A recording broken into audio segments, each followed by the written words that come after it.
네, 안녕하십니까. 대한화장품협회 글로벌 협력실의 김경옥 실장입니다. 지금부터 화장품 항공 해상 수출입 절차에 대한 웨비나 시작하도록 하겠습니다. 오늘 웨비나는 오후 3시에 시작해서 강의와 질의응답을 포함해서 약 1시간 반에서 2시간 정도 진행이 될 예정입니다. 오늘 웨비나는 국보물류의 이동준 차장님과 국보해운의 김병수 계장님께서 강의를 해주시겠습니다. 네, 이동준 차장님은 중앙대학교를 졸업하시고 이집트 항공, 이란 항공 등 화물부 경력 12년, 항공 콘솔사 경력 2년의 물류 전문가이십니다. 김병수 계장님은 중앙대학교 국제물류학과를 졸업하시고 해상 영업부서에서 전문가로 또 활동하고 계십니다. 네, 강의 부탁드리겠습니다. 네, 반갑습니다. 안녕하십니까. 네, 국보물류 항공부 이동준 차장입니다. 먼저 바쁘신 와중에도 오늘 귀한 시간 내어주셔서 웨비나에 참가해 주신 여러분께 깊은 감사의 말씀 전해드립니다. 오늘 웨비나는 저와 저희 회사 해운이부 김병수 계장이 이렇게 두 명이 준비했는데요. 항공과 해상을 구분해서 설명드릴 예정임을 참고 부탁드립니다. 먼저 저는 항공사 항공콘솔사를 거쳐 현재 국보물류 항공부에 합류하게 됐는데요. 항공사 화물부에서 약 12년 정도 근무하였으며 그동안 경험을 토대로 금일 항공 화물 수출 처리 절차에 대해 간략하게 설명드리고자 합니다. 먼저 저희 국보물류, 국보해운의 회사 소개부터 간략히 드리겠습니다. 저희 국보의 모태인 국보해운 주식회사는 1991년에 설립되었으며 제사, 제가 소속되어 있는 국보물류는 1997년도에 설립되었습니다. 처음에는 해상 운송 포워드로 시작하였으나 1999년에 아야타 카스에 등록하면서 본격적으로 항공 포워드 업무도 개시하게 되었습니다. 그리고 2019년도에는 국보 익스프레스 베트남 법인을 설립하였고 최근 23년도에는 선사 대리점인 국보 에이전시도 설립하였습니다. 다음으로 저희 국보는 서울에 본사를 두고 있으며 부산에 지점을 두고 있습니다. 해외 사무소로는 중국 상하이, 천진, 청도, 대련, 연태에 지점을 두고 있으며 베트남에는 호치민과 하이퐁에 지점을 두고 있습니다. 지도에는 표기가 안 되어 있지만 현재 유럽과 미국에도 각각 연락 사무소를 두고 있습니다. 국보에서는 서비스하는 분야를 크게 네 가지로 나누어 볼 수 있는데요. 먼저 해상 운송, 항공 운송, 선사 항공사 대리점, 그 밖에 통관, 창고 보관, 국내 운송 등과 같은 서비스를 제공하고 있습니다.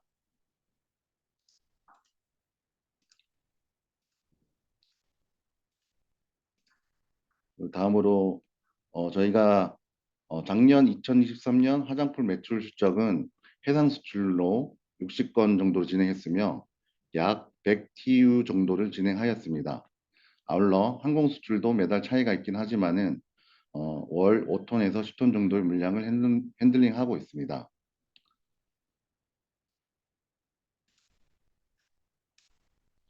사전에 나눠드린 자료를 보시면 해상 수출 담당자 김병수 계장과 그리고 저 항공 수출 담당자인 이동준 차장 연락처가 있사오니 업무를 진행하시다가 궁금한 점이 있으시면 언제든지 연락 부탁드립니다. 소개의 마지막으로 저희 주요 거래처로는 SK글로벌 케미칼, OCI, LG케미칼, 한솔 텍스타일, 하나솔루션 등이 있습니다. 그럼 저희 먼저 항공 수출 화물 처리 절차에 대해서 말씀드리겠습니다. 사진에 보시면 그 비행기는 화물 항공기인데요. 저희 국보에서 주력으로 이용하고 있는 실크웨이 웨스트 항공사의 기재입니다. 기종은 보잉 747F이며 캐파시티는 약 100톤 정도의 화물 운송이 가능한 화물기입니다. 항공 수출 화물의 기본 흐름은 다음과 같은데요. 이해를 좀 더 돕기 위해서 서류 그리고 화물별로 구분해서 표시하였습니다. 먼저 서류의 흐름은 다큐먼트 접수, 적하 목록 생산, 출항 서류 준비, 그리고 출항 신고 순으로 진행이 되고요. 다음으로 화물의 흐름은 화물 예약 및 접수, 중량 점검, 보안 검색, 반입 및 적재, ULG 중량 점검, 항공기 탑재 순으로 진행되는데요. 각 단계별로 다음 장에서 좀 더 자세히 살펴보겠습니다. 먼저 다큐먼트 접수를 보시면요. 기본적인 서류인 에어웨이빌 서류 접수 시에는 예약 데이터와 대조 확인, 수출 신고 수리 및 에어웨이빌 정보 전송 여부 확인, 그리고 보안 검색 여부 및 중량 확인 등을 하고 있습니다. 에어웨이빌의 종류에는 마스터 에어웨이빌이 있고 하우스 에어웨이빌이 있는데요. 마스터 빌은 항공사가 발행하는 빌이고 하우스 빌은 저희와 같은 포워더가 발행하는 빌입니다. 여기서 중요한 것은 하나의 마스터에 에어웨이 빌이 여러 개의 하우스 에어웨이 들어갈 수 있지만은 마스터 빌 없이 하우스 빌만으로는 진행이 불가합니다. 또한 마스터 에어웨이 빌에는 포워더에서 발행하는 하우스 빌 없이 마스터 에어웨이 빌 단독으로 진행이 가능합니다. 기타 서류로는 화물의 특성에 따라 DGD, 화주신고서, 건강증명서 등이 있는데 그거는 화물에 따라서 필요한 서류는 보통 항공사 요청으로 준비하게 됩니다. 다음으로 다큐멘트 흐름 2장이 보시면요. 보통 로드마스터가 서류 접수 직원이 시스템에 입력한 내용 확인 및 에어웨이빌 내용 일치 여부를 확인하는데요. 이때 이상이 없을 시에는 적합 목록 생성 및 작업 지시를 하게 됩니다. 여기서 로드마스터란 항공화물 탑재 관리사를 말하는데요. 화물의 부피와 중량 등을 어, 먼저 따져서 항공기가 한쪽을 기울지 않게 균형을 맞추어 이륙에서 착륙까지 화물이 안전하게 도착할 수 있도록 하는 업무가 로드마스터의 핵심 역할이라고 할 수 있습니다. 다음으로 출항 서류 중에는 화물 관련 서류와 운항 관련 서류가 있는데요. 화물 관련 서류에는 마스터 매니페스트, 마스터 에어웨이빌, 그리고 아까 말씀드린 하우스 에어웨이빌, 그리고 하우스 매니페스트, DGD, 체크리스트, 노톡 등이 있는데요. 화물 관련 서류 중에 노톡은 급한 서류들을 보내는 경우도 있는데 보통 항공사 지사와 본사 간에 급하게 전달해야 될 서류를 주고받을 때 활용됩니다. 그리고 운항 관련 서류에는 로드 플랜 시트와 로드 시트와 같은 서류가 있는데 요 서류 같은 경우에는 아까 말씀드린 로드마스터가 작성하게 되는 겁니다. 다음으로 다큐멘트 플로우 사이에 보시면 아- 앞서 보신 출항 서류를 항공기에 탑재하고 대정부에 신고를 하며 사내 시스템 전송 등 출항 신고를 하게 됩니다. 계속해서 화물의 흐름에 대해서 말씀드리겠습니다. 우측 사진을 보시면 항공사 조업사 창고를 찍어서 올려놓은 것인데요. 대표적으로 항공사 조업사인 한국공항, 영어로는 카스라고 하는데 이것은 코리아 에어 서비스의 줄임말이고요. 거기 조업사 창고를 말하는 것이며 화물이 반입되면 실화물 체크를 먼저 하게 됩니다. 어, 체크를 하게 되는 것은 화물 개수, 그리고 상태, 성질 등을 체크하여 혹시나 포장 상태가 불량하거나 데미지가 있으면 포워딩사 및 화주에게 알린 후 재포장을 하거나 데미지 리포트를 작성 후에 반출을 할지 아니면 그대로 진행할지 여부를 결정하게 되는데요. 그리고 당연한 얘기겠지만 모든 화물은 운송 준비가 완료된 상태의 화물 접수가 원칙입니다. 그거를 현재 현장에서는 RFC라고 통칭하고 있습니다.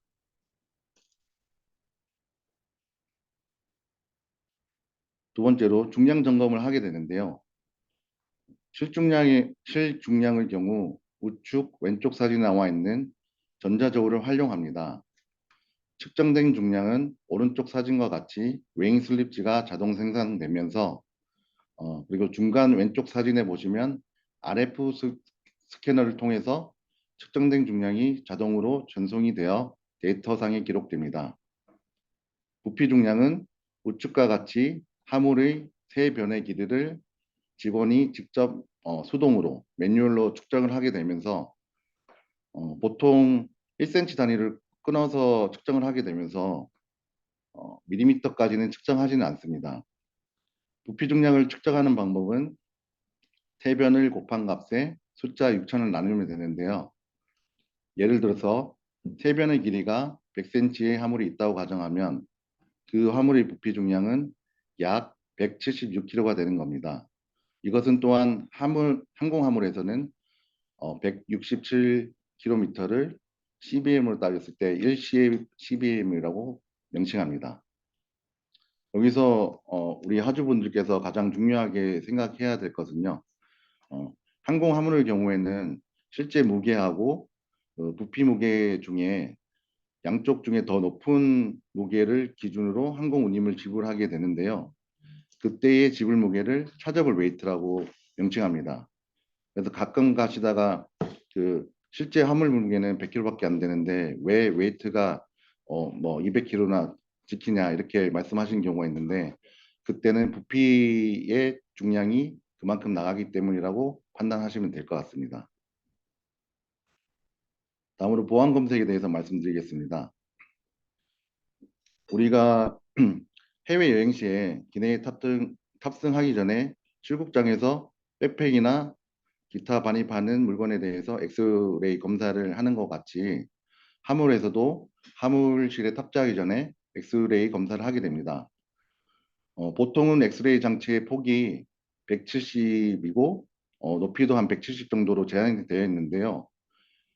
그러다 보니까 그 화물의 크기가 그 엑스레이 장치보다 큰 경우에는 화주의 동의하에 박스를 개봉하여 검사하는 경우도 있습니다. 근데 중요한 것은 개봉 검사를 할 때 화물에 하자를 입을 수도 있기 때문에 만약 개봉 검사를 하면 안 되는 화물의 경우에는 반드시 그 예약하신 항공사의 엑스레이 장치의 사이즈를 먼저 확인하고 그에 맞게 포장을 하는 것을 권해드립니다.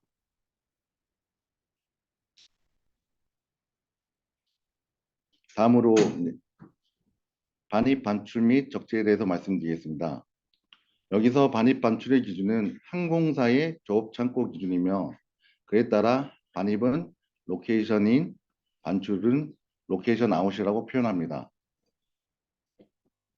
추후에 다시 나오겠지만은 컷오프 타임은 한울 반입 마감 시간을 말하는 것이며 빌드업이란 ULD 장비에 화물 쌓아 올리는 행위를 의미합니다.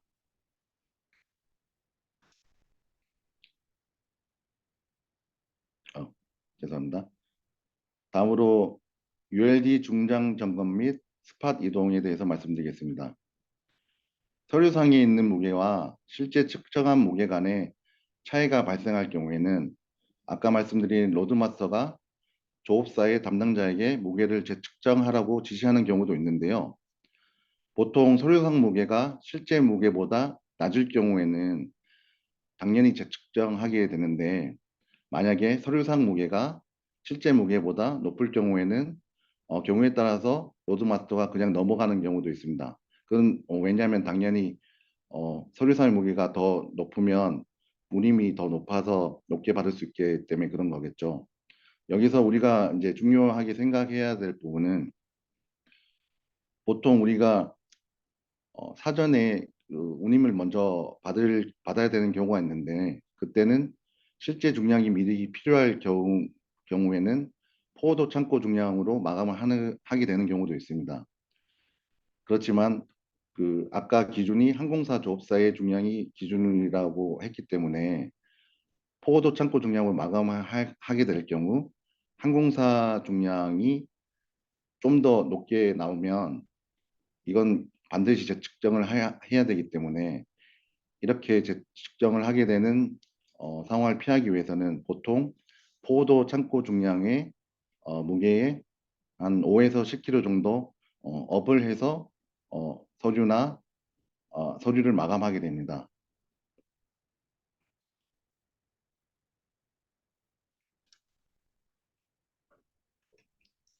그리고 다음으로 음, 화물 탑재에 대해서 말씀드리겠습니다. 여기서 A씨는 에어크래프트를 말씀드리는 건데요. 사진에 보이는 비행기는 여객기가 아니고 화물기를 찍어 놓은 건데요. 화물기에는 크게 메인덱은 여객기로 비교했을 때 우리가 이제 보통 여행할 때 승객이 타는 곳을 말하는 것이고요. 그리고 로어덱 벌크 부분에 화물을 실을 수가 있는데요. 화물을 싣는 순서는 로어덱, 메인덱, 로어덱 벌크 순으로 화물을 탑재하게 됩니다.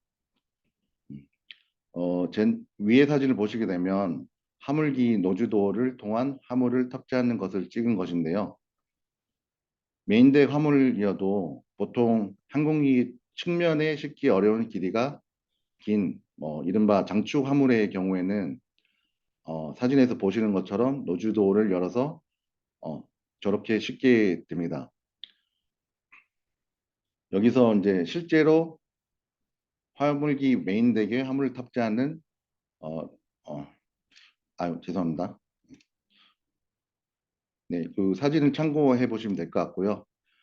추가적으로 궁금하신 사항이 있으시면 좀 더 사진을 제공해 드릴 수 있도록 하겠습니다. 네, 다음으로 화물 접수 마감 시간이 있는데요. 아까 말씀드린 컷오프 타임이라고 하는데 표와 같이 화물기, 여객기, 그리고 화물 특성에 따라서 컷오프 타임이 다르기는 하는데 최근에는 항공사 조업사마다 컷오프 타임이 이게 각각 다르기 때문에 예약 시에 항공사 컷오프 타임을 그때그때 확인한 후에 진행하는 것이 화물 마감 시간을 놓치지 않는 가장 현명한 방법이 될 수 있도록 하겠습니다. 예, 이상으로 항공 수출 처리 절차에 대해 간략히 설명드렸으며 다음으로는 해운 2부 김병수 계장의 해상 수출 처리 절차에 대해 설명이 있겠습니다.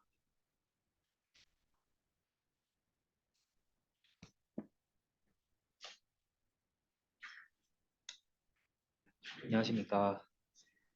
국보해운 해운 2부에서 근무 중인 김병수 계장이라고 합니다. 저는 해상 운송을 어레인지하여 한국에서 나가고 들어오는 화물들을 영업하는 일을 하고 있습니다. 항공에 이어 지금부터 저는 해상 화물이 어떻게 수출되는지 그리고 그 과정을 간단히 설명드리고 사전에 여러분들께서 전달 주신 질의응답 내용에 대해 답변드리고 Q&A 시간을 가져보도록 하겠습니다.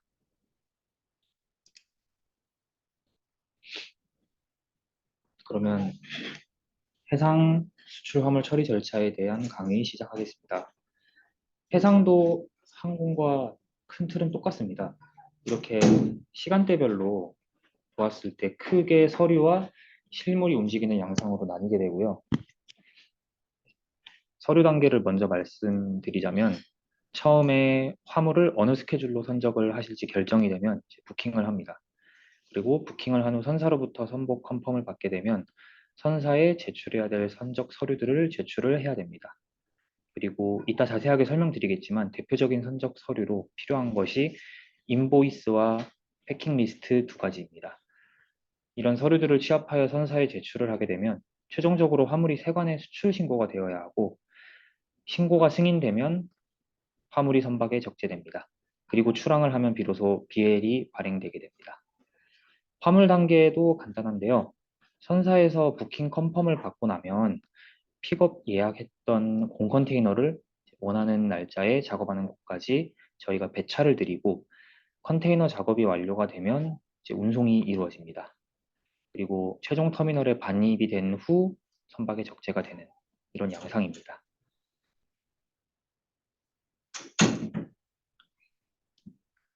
먼저 부킹 단계를 설명드리도록 하겠습니다. 사실 부킹하기까지 영업적인 과정이 있습니다. 그런 내용들은 일단 여기서는 생략을 하고 포워더가 좋은 가격으로 고객사에 오퍼를 하면 고객사가 진행을 결심하게 되겠죠. 그러면 필요한 스케줄 정보를 받아볼 것이고 마음이 드는 스케줄에 부킹 요청을 할 것입니다. 이렇게 화물을 특정 스케줄로 선적할 것인지 정하여 예약하는 행위를 부킹이라고 합니다. 부킹을 하기 전에 반드시 확인하셔야 될 사항은 그 진행하시려는 구간이 맞는지 확인을 하셔야 되고요. 이는 POL과 POD를 확인을 하시면 됩니다. 가끔 POD 도착항 이름이 비슷해서 잘못된 POD로 부킹 요청을 했다가 낭패를 보는 경우도 있는데 그런 사고가 발생하지 않도록 잘 확인을 하고 부킹을 해주셔야 되겠습니다. 그리고 최종적으로 그 스케줄 선박에 스페이스가 있는지, MT 장비는 확보가 가능한지 이 부분도 같이 확인을 하시고 부킹을 하셔야 나중에 이제 국내 운송 시 배차를 할 때도 원활하게 진행이 가능하게 됩니다.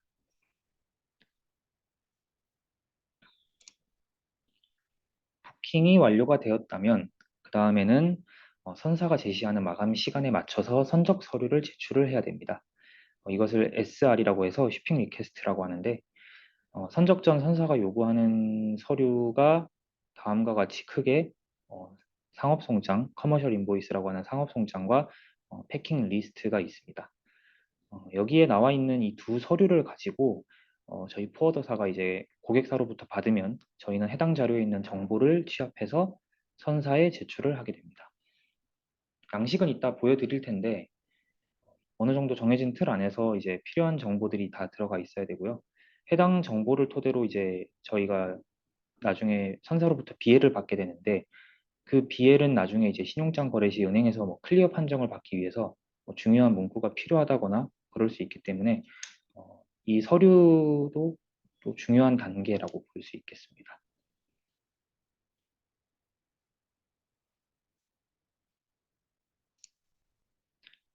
자, 이제 SR이 제출이 되고 이제 서류 마감이 끝나면 이제 저희는 카고 마감을 위해서 이제 배차를 하는 단계로 넘어가게 됩니다. 고객사의 화물 출고 일정에 맞추어서 MT 장비를 픽업한 후 공장까지 무사히 도착할 수 있도록 배차를 합니다. 배차 시 필요한 정보는 다음과 같고요.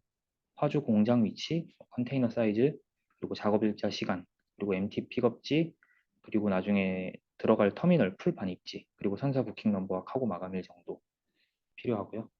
배차도 워낙 중요한 과정이라 중간에 착오가 생겨서 지정된 날에 배차가 이상한 곳으로 되거나 배차가 누락된다거나 그러면 좀 큰일이 나겠죠. 그래서 스케줄을 바꿔야 되는 경우가 생길 수도 있기 때문에 작업 전날 이 스케줄 노티스가 잘 이루어졌는지 또 재확인이 필요하고 최종 반입될 때까지 계속 화물을 추적해서 관리가 필요합니다.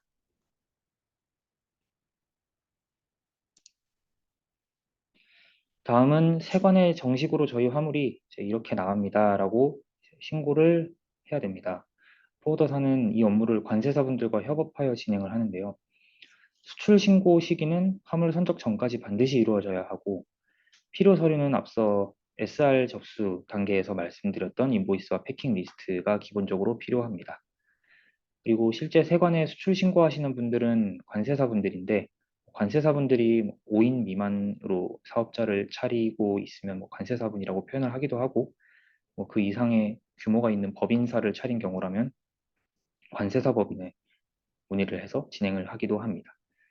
제출한 서류에 대해서는 이러한 관세법, 대외무역법, 외국환 관리법, 기타 특별법상 적법 여부에 대한 이런 적법 여부를 심사를 하게 되고 실물에 대해서도 HS 코드가 맞게 신고가 되는지도 같이 검사를 해서 나중에 최종 심사가 통과가 되면 수출 신고 필증이 교부됩니다. 제가 서류 양식은 아까 인보이스, 패킹 리스트와 함께 뒷장에서 보여드릴 수 있도록 하겠습니다.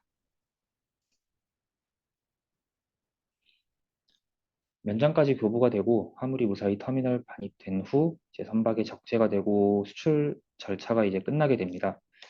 이제는 화물이 무사히 목적국 포트까지 가는지 잘 모니터링하여 고객사에 전달을 해야 될 것이고요. 그리고 화물이 선박에 선적되고 나면 선사에서 BL을 발행을 해줍니다. BL은 해상운송 계약 및 운송인에 의한 물건의 수치 또는 선적을 증명하는 증권으로서 매우 중요한 서류라고 할 수 있겠습니다. 유엔 해상물품 운송 조약인 함부르크 룰스에 따르면 이 선화증권을 이렇게 해상운송 계약 및 운송인에 의한 물건의 수치, 또는 선적을 증명하는 증권이라고 명시를 해놨는데 이 정의에 선화증권의 기능 세 가지가 모두 나와 있습니다. 먼저 화물 수취증의 기능을 한다는 것입니다. 화물이 선박에 실렸다는 증거가 된다는 것이죠. 선적이 되어야 선사가 비해를 발행해 주니까요. 그리고 두 번째로는 운송 계약의 증거입니다. 수출자와 수입자 간 운송에 대한 계약이 유효하다는 사실을 입증해 주는 서류이자 BL이 발행되었다는 것은 곧 해당 포트, 목적 포트까지 화물이 선적되어 간다는 의미가 내재되어 있습니다. 마지막으로 BL은 유가증권이자 권리증권입니다. BL에 슈퍼와 컨사인이 두 파티가 기재되어 있기에 BL을 가지고 있는 상황에서는 해당 화물에 대한 점유 권리에 대해 증명이 가능합니다.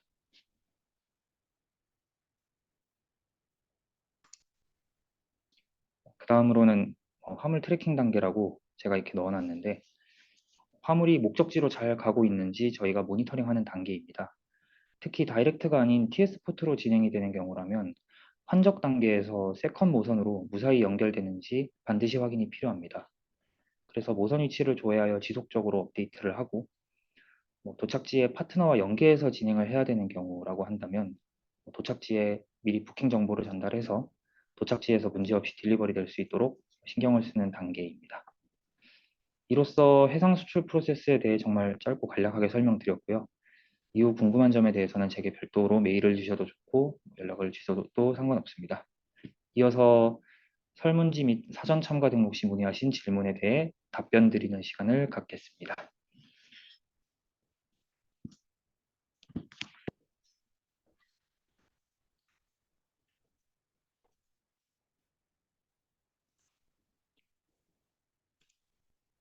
네.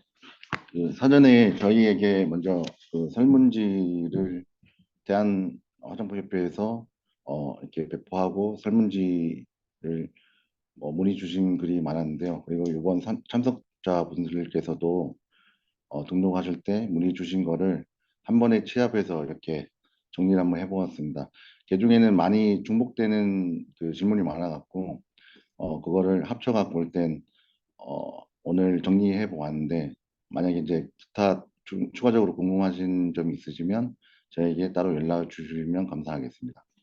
그러면 질의응답 시작하겠습니다. 첫 번째로 그 식품 및 일반 아이템들과 화장품의 물류 수출 절차의 차이점에 대해서 여쭤봤는데요. 크게는 식품하고 화장품 수출 절차도 식품 수출을 하는 것과 같이 각국의 요구 상황이 다르고 제품의 특성상 복잡한 절차와 인허가 문제가 얽혀 있기 때문에 절차는 비슷하다고 생각합니다. 왜냐하면 화장품 수출입 절차도 식품 수출입하는 것과 같이 각국 관련 기관의 인허가를 받아야 한다는 점에서 대동소이하고요. 하지만 화장품이 기타 일반 아이템 수출과의 차이점은 보다 복잡한 구비 서류 및 요건이 필요한 것이며 그에 따라서 수출 절차에 대해 사전에 이해하고 필요한 서류들을 철저하게 준비하는 것이 중요할 것 같습니다. 아래는 수출 절차에 대해서 화장품 수출 절차에 대해 나열해 본 건데요. 크게는 수출 계약, 상표 등록, 제품 허가 신청, 통관 서류 준비, 포워딩 업체 선정, 선적 스케줄 확정, 적재, 바이어 서류 전달, 이 순으로 진행됩니다. 여기서 나라별로 규정이 상이하고 또 서류 준비를 위해 까다롭고 어려운 절차를 통과해야 하기 때문에 인허가 진행이 가장 어려워하시는 부분으로 사료되는데요. 일반적으로 미국의 인허가 절차는 FDA 신고, 제품 등록 접수, 심사, 허가증 제작, 등록 후 인허가 절차는 NMPA 인터넷 신고, 시험 검사, NMPA 허가 접수, NMPA 기술 심사, 허가증 제작, 등록 허가증 발급 순으로 이루어집니다. 인허가 및 통관에 관한 자세한 내용은 화장품 전문 수출입 컨설팅을 통하거나 관련 아이템 수출입 경험이 많은 관세사 또는 관세사 법인을 통해 알아보시는 것이 무엇보다 중요할 것 같은데요. 이는 통관을 잘못했다가 현지 세관에 걸리면 어, 어마어마한 그 금액이 들어갈 수 있기 때문에 꼭 전문적인 기관을 통해서 조언을 구한 다음에 진행하는 것을 추천드립니다.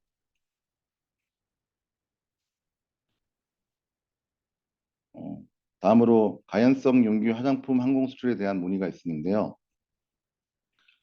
어, 가연성 가스 충전 제품에 대해 문의가 있으셨는데 가스 같은 스프레이 형태의 에어로졸 화장품은 인체용, 가연성, 화기주의를 반드시 표기해야 합니다. 좀 더 구체적으로 살펴보시면 내용물이 300ml 이하인 경우에는 안전관리 서류를 제출하여 허가받아야 하는 절차를 생략할 수 있는데요. 하지만 중요한 것은 300ml 이하라도 안전관련 서류 허가를 받지 않아도 된다는 것이지 여전히 인체용, 가연성, 화기주의 표시는 해야 하기 때문에 반드시 이 부분은 주의 깊게 살펴보셔야 될 것 같습니다. 다음으로 어, 항공 또는 해상 운송 시 화장품 실링 필요 여부에 대해서 문의가 있으셨는데요. 다들 아시는 것처럼 최근 고가의 화장품 판매량이 증가하면서 내용물 변질 없이 장기간 안전하게 보관할 수 있는 화장품 케이스 및 실링에 대한 중요성이 최근 증가하고 있는데요. 실링은 공기 유입을 차단하고 내용물의 수분 유지와 내용물 본래 기능을 유지하며 즉 변질을 막는 공기密폐 역할을 하는데요.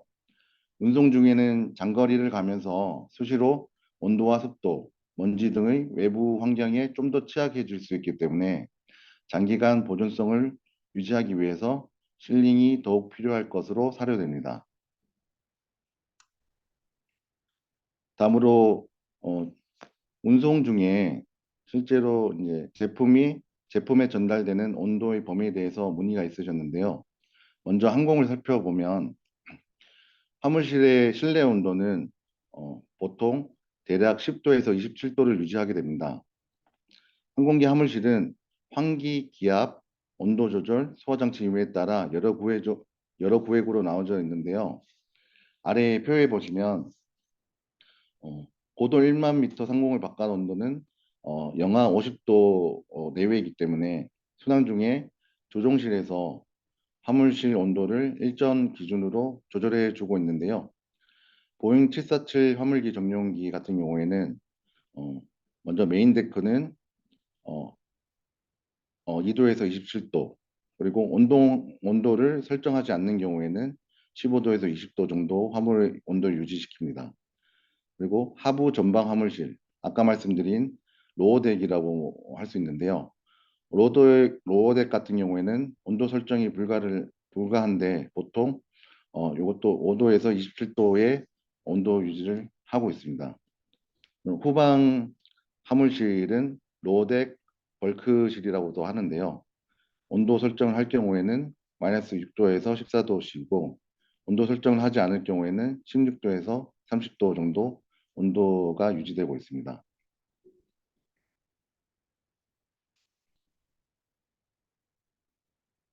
반면에 해상 운송의 경우에는 적도 구간 통과 시에 컨테이너 내부 온도가 70도까지 올라가는 경우도 있는데요.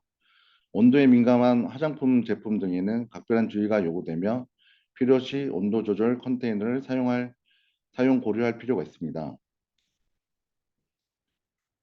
제가 그 올려드린 그래프를 보시면 해상 운송의 경우 적도에 지날 경우에 60도 이상을 상회하는 그런 그래프를 나타낸 것인데요. 어, 어, 이런 상황이 이제 수시 녹출되기 때문에 온도에 민감한 화물 선적 시에는 화물선의 운송 공간에 대한 확인과 더불어 온도 조절 컨테이너의 사용도 고려를 해야 될 것입니다.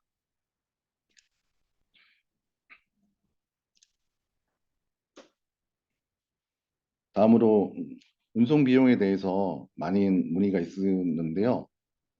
어, 항공, 해상 운송 비용은 크게 네 가지의 요소로 그 운송 비용이 결정되는데요.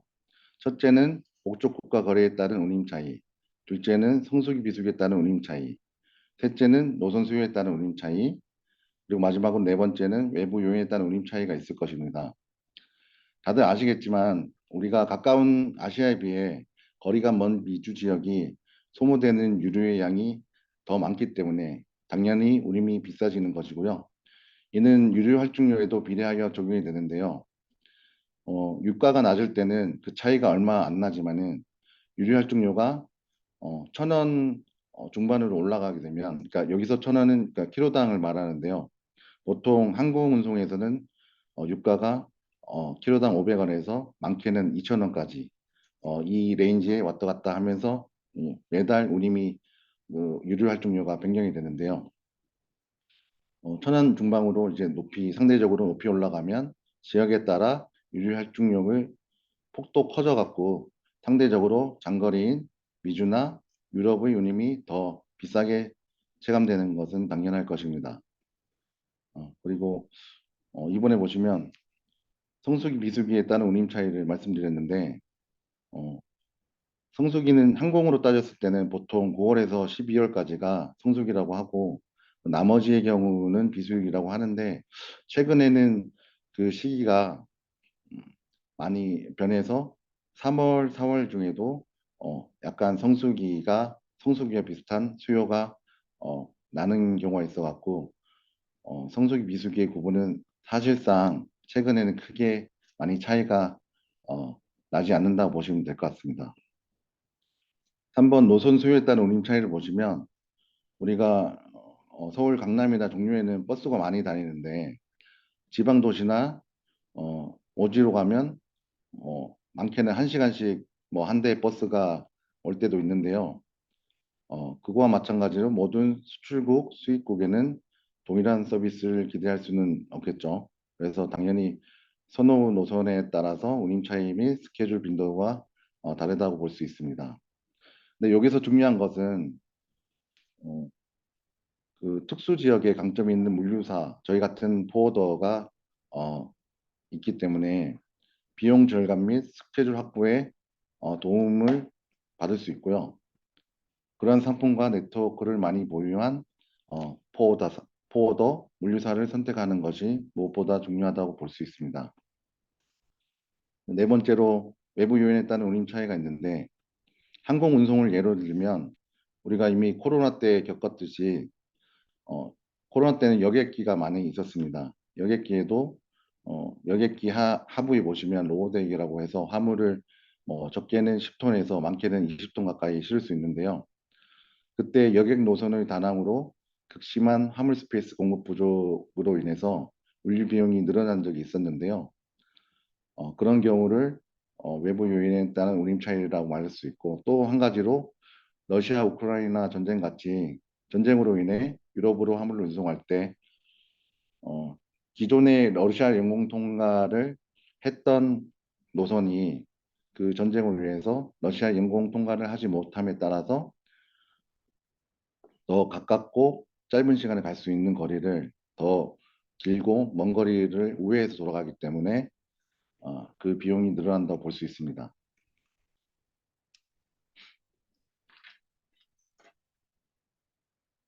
다음으로 미국 화장품 현대화법에 대해서 문의가 있었는데요.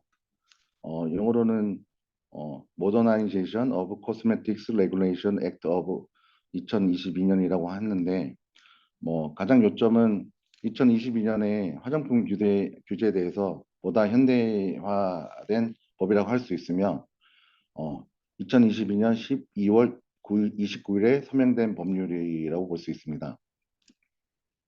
기존에는 자율적 화장품 검토 프로그램을 통해서 자발적으로 FDA에 화장품 제조 및 포장 시설 등록 및 화장품 성분 등록을 진행할 수 있었고 그 기존 수출법이 상대적으로 FDA 승인 절차 없이 미국 화장품 시장에 판매 가능해 수출 진입 장벽이 그만큼 낮았다고 볼 수 있습니다. 근데 하지만 이러한 규제 방식은 자발적인 특성 때문에 제품 안전성 및 규제에 대한 책임을 져야 한다는 지적이 있었고 미국 소비자들의 안전에 대한 우려가 지속된 바 있습니다.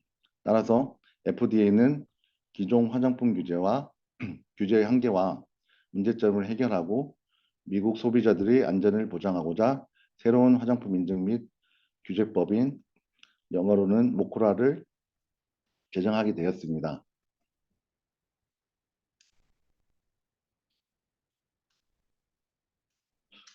여기 관련해서 제가 찾아봤는데 오늘 주최하신 대한화장품협회에서도 이 관련 내용을 1월 24일에 관련해서 자료를 올려주셨더라고요. 그래서 필요하신 분은 그 자료를 제가 김경욱 실장님께 여쭤봐서 그 해당 자료를 전달 드릴 수 있도록 하겠습니다. 화장품협회입니다. 지금 아, 말씀 주신 그 예, 강의 녹화 파일과 강의 자료는 전체 공개되는 자료이기 때문에 네. 그냥 무조건 배포해 주셔도 무방합니다. 네. 네. 감사합니다. 아, 다음으로 화장품 선적 관련 유의사항 및 위험물 관련 정보에 대해서 문의 주신 분이 있었는데요. 원래 문의하신 질문의 내용은 항공으로 보낼 때, 해상으로 보낼 때랑 다른 절차, 비용, 세관 물류 포장 시 유의점 갖는 게 있을지, 그리고 화장품에 따라서 항공이 안 된다거나 하는 게 있을지 궁금합니다. 그리고 다른 거는 알코올 포함 위험물에 대해서 항공 및 해상 배송 및 인허가 절차에 대해서 음, 문의가 있으셨는데요. 질문의 범위가 다소 넓어서 요거는 통일해서 화장품 위험물에 포커스를 맞춰 정리하였습니다.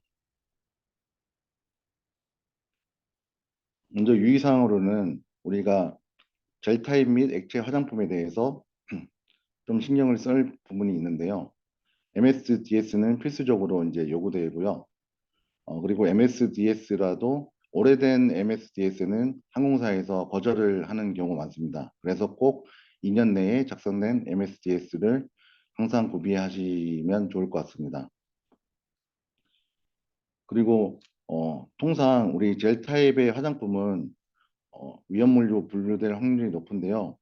반면에 알코올이 많이 들어간 스프레이 타입 제품은 위험물로 분류된 확률이 좀 더 높습니다. 위험물 규정은 제가 적어드린 것을 보시면 1번의 A를 보시면 일반 위험물은 일반 인화점이 60도 이하인 액상 케미컬 경우 클래스 3 인화성 액체로 위험물로 분류됩니다.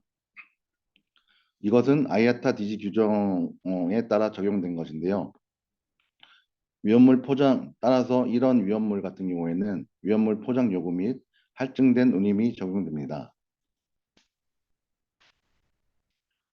ID 8000 조항에 해당하는 위험물은 개인용 또는 가정용 소매 판매 목적으로 포장 및 유통되는 물질을 말하는데요. 이것은 아이아타 DGR 특별조항 SPA112에 성급한 물질로 ID 8000으로 분류시 위험물이긴 하지만 위험물 용기 표장 규정 예외가 적용됩니다. 따라서 좀 더 완전한 위험물보다는 핸들링이 좀 더 수월할 수 있다고 보시면 됩니다. 다음으로는 비위험물이 있는데요. 비위험물 중에는 일반 비위험물이 있고 특별조항 A58에 근거한 비위험물이 있습니다. A58에 근거한 비위험물이란 아야타 DGR 규정에 따라서 인하점이 60도 이하인 제품의 경우에도 알코올 함유량이 24도 이하, 24% 이하인 수용의 경우에는 비위험물로 분류될 수 있습니다. 여기서 우리가 중요하게 생각해야 할 부분은 웬만한 화장품들은 전부 그 비위험물로 들어갈 확률이 아주 높다고 보시면 되고요. 만약에 위험물이라도 관련된 서류나 그런 그 정확한 MSDS만 있으면 위험물로 포장하여 진행할 수 있다는 점입니다.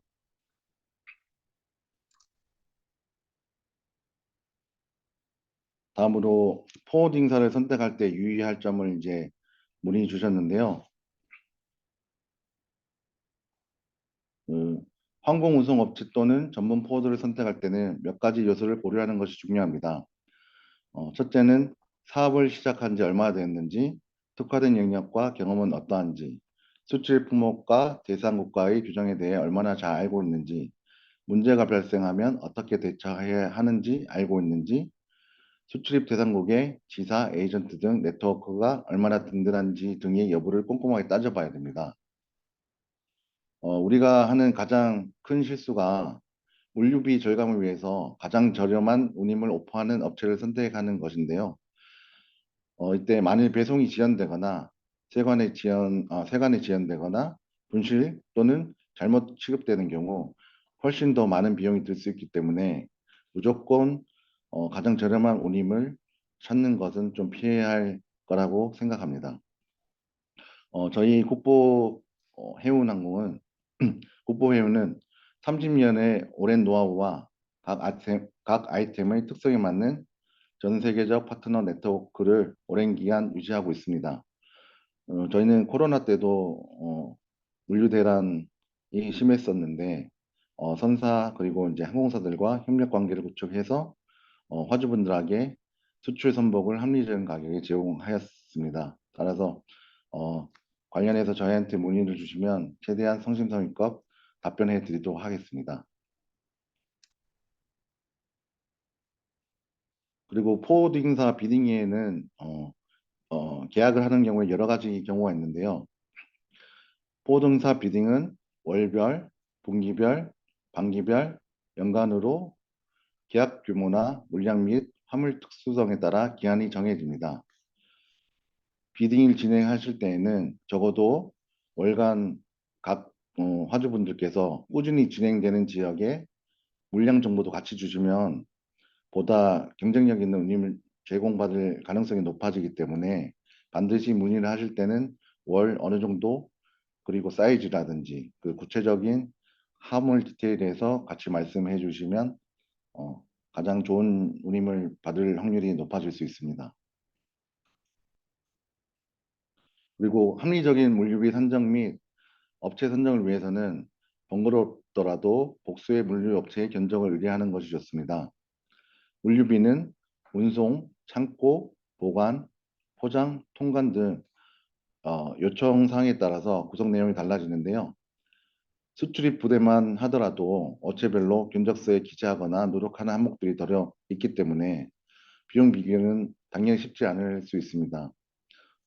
그래서 저희 당사에서는 고객사에서 원하는 서비스 항목이 어떤 것인지 정확히 파악하여 투명한 견적서 제출 가능하도록 견적 시스템이 발달되어 있어서 필요하신 부분에 대하여 문의 주시면 감사하겠습니다.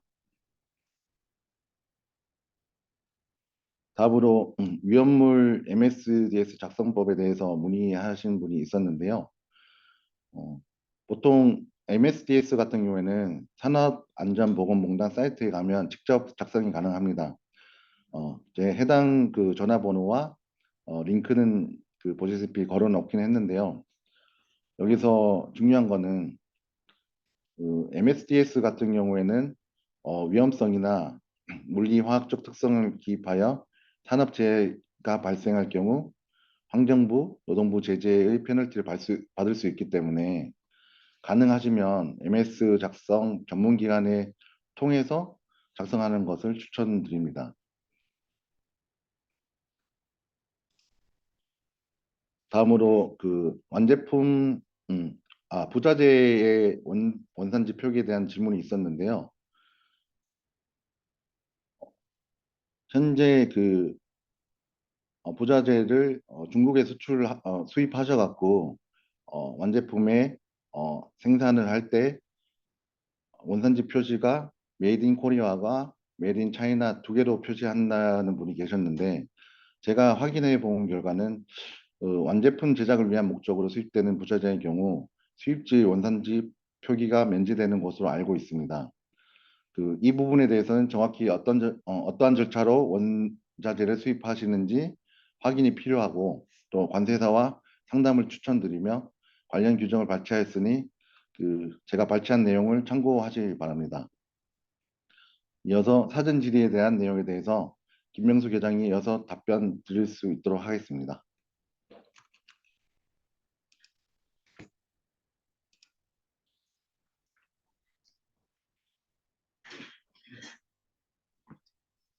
예, 해상 건으로 사전 질의 응답에 대해 답변 드리도록 하겠습니다. 먼저 첫 번째로 해상 이동 중 예기치 않은 사건 혹은 자연재해로 물품이 훼손되었을 때 해결 방법이 따로 있습니까? 혹은 보험이 있을 경우 보상 정도는 어느 정도입니까? 라는 문의가 있었습니다. 무역거래에서 사실 가장 우려되는 부분 중 하나가 바로 내 물건이 목적지까지 무사히 도착하느냐입니다. 운송 도중에 혹시라도 사고로 인해 화물이 망가지거나 변질될 수 있고, 심하면 도중에 탈취가 되어 멸실에 이르는 등 실제 화물이 목적지에 도착하기까지 수많은 리스크에 노출이 되어 있습니다. 많은 기업들이 화물 운송 도중 발생한 사고로 손해를 입게 될 경우를 대비하여 적하보험이라는 것에 가입을 하게 됩니다. 적하보험은 화물이 운송 도중 우연한 사고로 피해를 입었을 경우 그 손해를 보상하는 보험을 말합니다. 그렇다면 이 적하보험에 가입을 하고 보험료만 지급하면 화물의 손상에 대해서 보험사가 전부 변상을 하느냐? 그렇지만은 않습니다. 여기 나와 있는 대로 손해가 발생했다 하더라도 반드시 발생 요인이 외부의 우연한 사고에 기인하는 것이어야 합니다. 화물에 발생한 데미지가 추후 안전하게 포장되지 않았다거나 컨테이너 내부 고박 작업이 제대로 이루어지지 않았을 경우, 즉 내부적으로 컨트롤이 가능했음에도 그러지 않아서 발생한 사고로 밝혀진다면 보상이 이루어지지 않을 가능성이 매우 높습니다. 운송 도중 파도가 쳐서 컨테이너 내부 화물이 부딪혀서 찌그러졌다거나 다른 화물의 폭발 혹은 날씨의 영향으로 화물에 손상이 생겼다. 이런 경우라면은 외부 요소로 인한 사고라고 볼 수 있겠죠. 컨트롤 불가능한 우연한 사고가 원인이어야 합니다. 하지만 운송 도중 발생하는 각종 사고와 이로 인한 화물 손상은 그 원인이 어디에 있는지 명확하게 확인하기는 어렵습니다. 바로 이럴 때 보험사가 보상을 위한 일체의 과정을 대신하여 확인하고 처리를 하게 됩니다. 쉽게 생각해서 자동차 보험이랑 비슷하다고 봐주시면 되겠습니다. 적은 금액으로 수많은 경우의 리스크를 전가할 수 있는 가장 효율적인 방법이라 볼 수 있겠습니다. 사실 적하보험 외에도 기본적으로 국내 화물 운송사나 포워더들이 기본적으로 들어가게 되는 화물에 대한 손해배상 책임 보험도 있지만은 그런 보험들은 보험의 보상 정도라던가 그런 한계가 명확하기 때문에 적하보험을 들어서 수출을 하는 것이 조금 더 안전한 방법이라고 할 수 있겠습니다. 여기에 적하보험을 가입할 때 제출해야 될 서류가 아까 선적 서류와 비슷하게 상업송장, 그리고 패킹 리스트, 그리고 선적항과 양항, 수출입국에 대해서 정보가 필요합니다. 이거는 이제 적하보험료가 어떻게 책정되는지 궁금하신 분들을 위해 간략하게 설명드리자면 화물이 무엇인가에 따라서 그 화물이 쉽게 손상을 입는 제품이면 보험료가 조금 더 높게 책정될 가능성이 높겠죠. 그리고 목적지가 어디까지인지에 따라서도 위험도가 높은 환경인지 아닌지 보험사가 판단할 것입니다.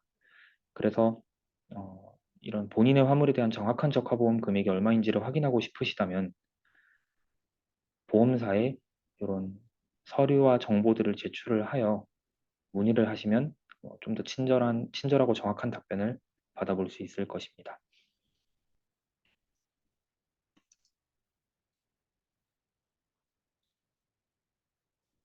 다음은 통관에 대한 문의인데요. 어, 사실 이 수출입국 현지 통관 시 어떠한 서류들이 필요한지 여기에 대해서 정말 많은 분들이 문의를 주셨는데요. 어, 하나하나 디테일하게 설명드리기에는 시간이 좀 넉넉하지 않은 관계로 비슷한 부류의 통관에 대한 문의들을 묶어서 답변을 드리고자 합니다. 먼저 해외 통관에 대한 문의입니다. 각 국가마다 통관이 어떻게 이루어지고 어떤 이슈들이 있는지 질문하신 분들이 꽤 있었는데요. 절차적으로 봤을 때는 국내 통관과 크게 다르지는 않습니다. 다만 현지 세관에서 요구하는 서류라든가 각 국가마다 정해진 법률이 너무나 제각각이라 이 부분에 대해서는 실제 진행하시기 전에 직접 연락하시는 관세 법인 혹은 포워더 측에 자문을 구하시고 답변을 받는 것이 제일 정확하겠습니다. 통관 시 필요 서류에 대해서는 우선 기본적으로는 똑같이 상업 송장, 패킹 리스트, 그리고 선화증권 이런 서류들이 필요하고요. 그 외에 D조건, DDP나 DAP 조건으로 수출하시거나 엑스워크로 수입하실 경우에는 현지 통관이 필요할 경우 아이템이 화장품이라고 생각해 봤을 때 추가적으로 여기에는 MSDS라고 나와 있지만 이제 화장품이 위험물로 분류되지는 않지만 그 화학 성분이 피부에 접촉하는 부분이 있기 때문에 SDS 데이터 시트가 필요할 것이고요.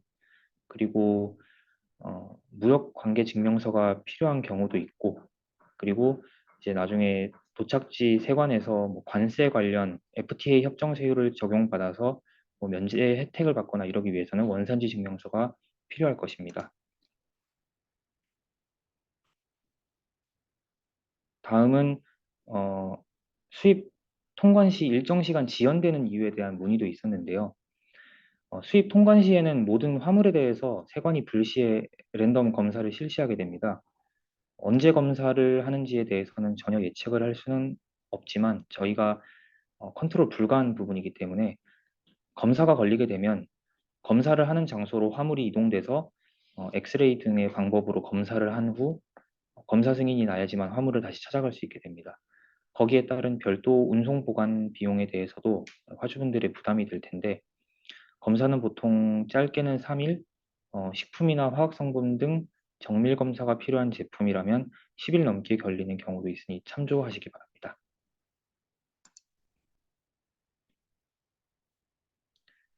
다음으로는 해상 스케줄이 자주 변동되는 이유에 대한 문의에 대해 답변드리겠습니다. 스케줄 지연에 대해서 상당히 민감하신 분들이 많이 있을 텐데요. 해상은 항공과 비교했을 때 상대적으로 소요 기간이 길고 그만큼 지연되는 요소도 다양합니다. 먼저 선박은 항공기에 비해 상대적으로 그 규모가 큽니다. 따라서 그 안에 싣는 화물의 양도 압도적으로 많은 차이가 있기 때문에 이렇게 되면 선박이 각 국가 포트 기항지를 들를 때마다 양하할 때 상대적으로 시간이 오래 걸립니다. 그렇기 때문에 한 포트에 들렀다 나오는 것만 해도 최소 2에서 3일이 소요되고요.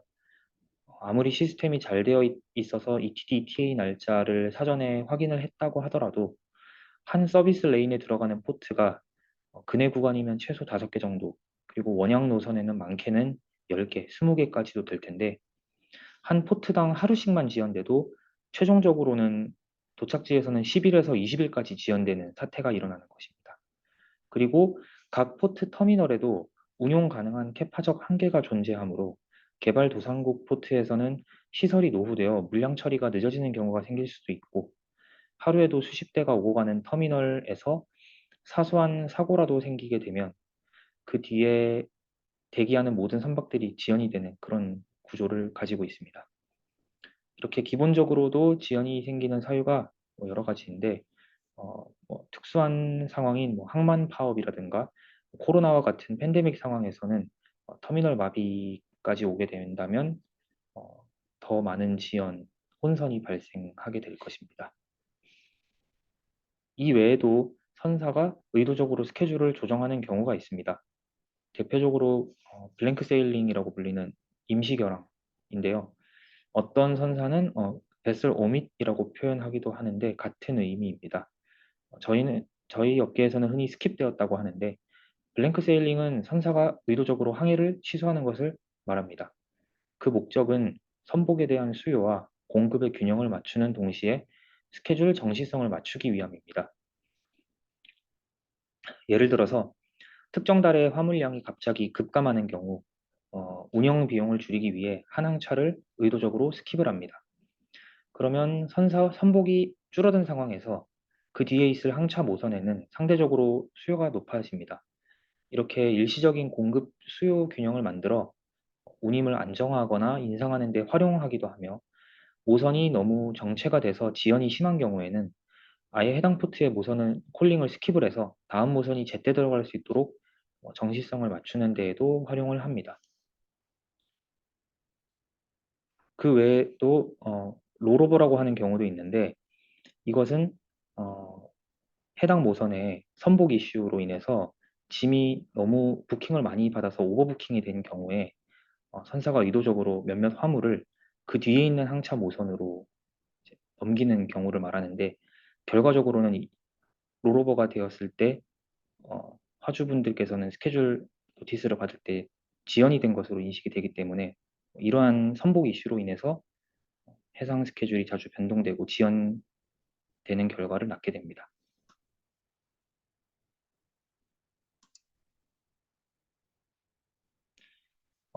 다음은 엔트리, 적화 목록에 대해서 문의를 주셨었는데요. 이 엔트리라는 것은 특정 국가에 수출할 때 적화 목록을 목적국 세관에 사전 제출을 하게끔 하는 제도를 의미합니다.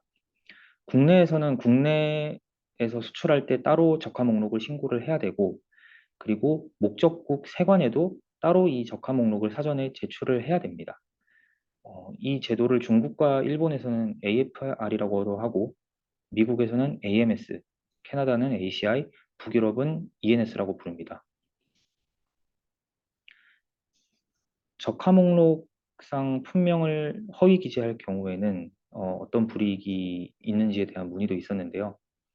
먼저 부정한 방법으로 의도적으로 적화 목록을 허위 작성하였거나 제출한 경우에는 관세법 제276조 2항 위반으로 2천만 원 이하의 벌금에 처할 수 있고, 혹은 의도치 않게 과실 등으로 인해서 품명 등을 적재 물품과 다르게 작성하여 제출한 경우에도 관세법 규정에 의해서 과태료 부과 대상입니다.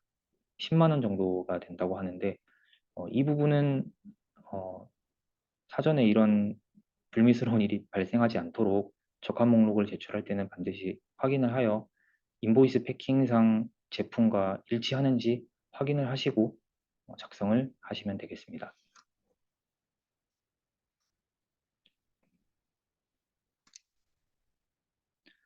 다음은 얼라이언스에 대한 문의를 주셨는데요.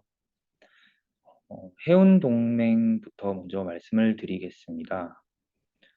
해운동맹이란 특정 전기 항로에 취항하고 있는 선박 회사가 상호 과당 경쟁을 피할 목적으로 운송에 있어서의 운임 및 영업 조건 등을 협정하는 일종의 해운에 관한 국제 카르텔이라고 할 수 있겠습니다.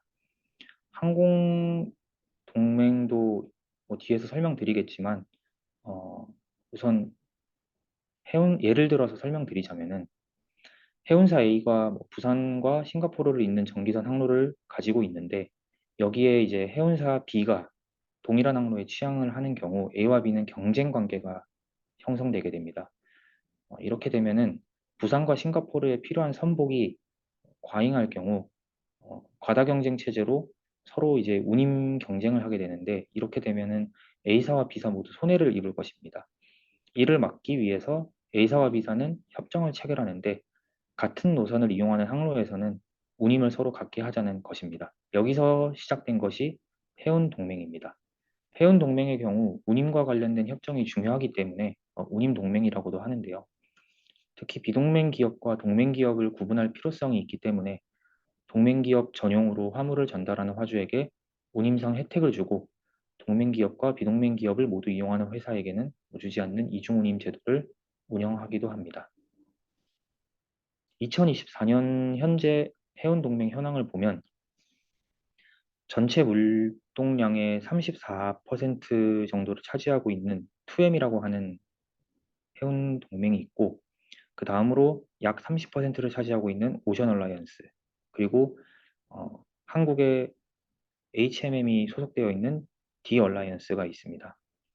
오랜 시간 동안 이렇게 유지를 하고 있었으나 앞으로 내년 2월 정도에는 이 D 얼라이언스에 있는 하파그로이드가 떨어져 나와서 2M에 있는 모스크와 합쳐서 제미나이 협력이 이제 형성이 될 예정이고 MSC는 혼자 남아서 선대를 계속 20% 정도를 유지하면서 나머지 오션 얼라이언스와 D 얼라이언스가 이렇게 해운 동맹을 유지하고 있는 체제로 진행될 예정입니다. 다음으로는 항공 얼라이언스를 설명드리겠습니다. 항공에서도 얼라이언스가 있는데 우리가 흔히 알고 있는 동맹은 일반적으로 역외군송에서 통용되는 동맹을 말하는 것이고 대표적으로는 아시아나항공이 속한 스타 얼라이언스, 대한항공이 속한 스카이팀, 그리고 원월드 등이 있습니다. 하지만 항공화물운송에서의 동맹이란 항공사 간 특정 구간에 대해 판매된 항공 운임을 상호 합의된 금액으로 정산할 것을 정한 협정을 의미하며 이를 SPA, Special Prorate Agreement라고 하는 단어로 명칭하며 특별정산협정이라고 합니다. SPA의 장점은 항공사가 취향하지 않는 노선이라도 이 협정을 맺어 서비스할 수 있는 노선을 무궁무진하게 늘릴 수 있다는 점입니다. 특이한 점은 항공화물 동맹인 SPA는 여객에서의 동맹과 다르더라도 필요에 따라 SPA를 맺을 수 있다는 점에서 해운 동맹과 차이가 있겠습니다. 다음으로는 이 홍해 리스크가 해상에 미치는 영향에 대한 문의를 주셨는데요.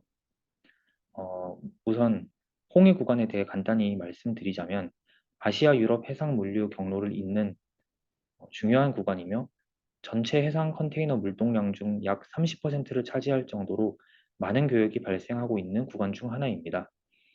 작년 4분기 이스라엘 하마스 전쟁이 시작되면서 예멘 후티 반군이 점차 이스라엘 해상선에 공격을 하기 시작했고 그 공격이 점차 홍해 항로를 지나는 모든 선박으로 공격 대상 범위가 증가하게 되었습니다. 이에 선사들은 홍해 구간으로 정상적인 운항이 어려울 것이라고 판단을 하고 홍해 구간 서비스를 잠정 중단하게 되고 수에즈 운하로의 통과도 막히면서 아프리카 희망봉을 우회하는 루트로 선회하기 시작합니다. 아직까지도 홍해 구간 직항 서비스는 재개되지 않고 있으며 TS 서비스를 통해서 중동 제베랄리 포트에서 현지 피더선을 통하여 간신히 홍해 구간에 들어가고 있지만 수에즈 운하로 원활하게 통과는 아직까지는 어려운 상황이라 수출입 시 많은 화주분들께서 어려움을 겪고 있습니다. 이러한 홍해 사태가 장기화될 경우에 아프리카 희망봉을 우회하기 때문에 기본적으로 거리도 늘어났고 소요 기간도 기존보다 2주에서 많게는 한 달까지 길어지기 때문에 현지 공장, 홍해에 있는 그런 공장에서는 아시아나 다른 지역에서 들어오는 원부자재 수급이 어려워질 것이고 그러므로 인해서 해상 운임이 상승할 것으로 보입니다. 이로 인해서 해상의 운임이 올라갔기 때문에 항공 수요가 상대적으로 증가하여 결과적으로는 항공과 해상 모두 물류 비용이 상승되는 악영향을 초래하게 됩니다. 이렇게 국내에서 저희 한국 같은 경우는 이 수출로 먹고 사는 나라라는 말이 있을 정도로 해상에 대한 운송 의존도가 높기 때문에 국내 기업들의 수출 경쟁력이 중국 기업과 경쟁에서 밀릴 가능성이 있다는 분석이 있습니다. 홍해 예멘 사태가 장기화될 경우 유럽과 교역 중인 국내 화주들의 해상 운임 상승 및 납기 지연 부담이 누적될 것이고 그러므로 인해서 유럽 아시아 수입이 둔화되면 국내 기업들의 수출 경쟁력 약화가 우려될 것으로 보입니다. 후티 공습 이후 글로벌 선복 공급 및 컨테이너선의 운항 변동성이 크게 확대되었습니다. 지난해 12월 전 세계 가용 선복량은 과거 52주 평균 대비 57%가 감소했으며 이는 2020년 2월 팬데믹 직후 선복량 감소폭을 상회하는 수준입니다. 국내 유럽형 해상 운임은 올해 2월 기준 2023년 10월 대비 약 250%가 상승했습니다. 항공 운임도 등락을 거듭하고 있습니다. 여기에 유럽 항로의 운항 일수는 수에즈 운하 통과 대비 약 12에서 14일 추가되는 등 납기 지연도 지속되고 있습니다. 이런 글로벌 경기 둔화 속 물류 수요가 제한되어 있고 올해 역대 최대 규모의 신규 선복 투입이 예정되어 있어 운임 상승세는 지금 다소 꺾인 상태이기는 합니다만 이런 식으로 계속 지연이 된다, 홍해 사태가 장기화된다면 결코 좋은 영향이 계속 생기지는 않을 것이라고 보는 것이 전문가들의 의견입니다. 네, 저희가 사전 질의에 대한 응답은 여기까지입니다. 이후는 각 토론자분들께서 궁금하신 점이라던가 Q&A 있으면은 질문이 있으면은 저희가 답변을 할 수 있는 Q&A 시간을 갖도록 하겠습니다. 감사합니다. 네, 두 분 연사님 강의 감사합니다. 저희가 채팅창 통해서 실시간 질문을 지금 받았습니다. 네, 일부는 국보해운의 최상재 선생님께서 지금 답변을 이미 주셨고요. 혹시 이 중에서 어, 이동준 계장님이나 아니면은 김병수 계장님이나 이동진 차장님이 답변을 주셔야 하는 부분이 혹시 있으시면은 질문 읽고 답변 또 추가로 보충해서 주시면 감사하겠습니다. 네, 지금 제가 그 채팅창을 꺼놨다 지금 막 켰는데요. 저희가 지금 한번 어, 질문을 처음부터 한번 훑어보겠습니다.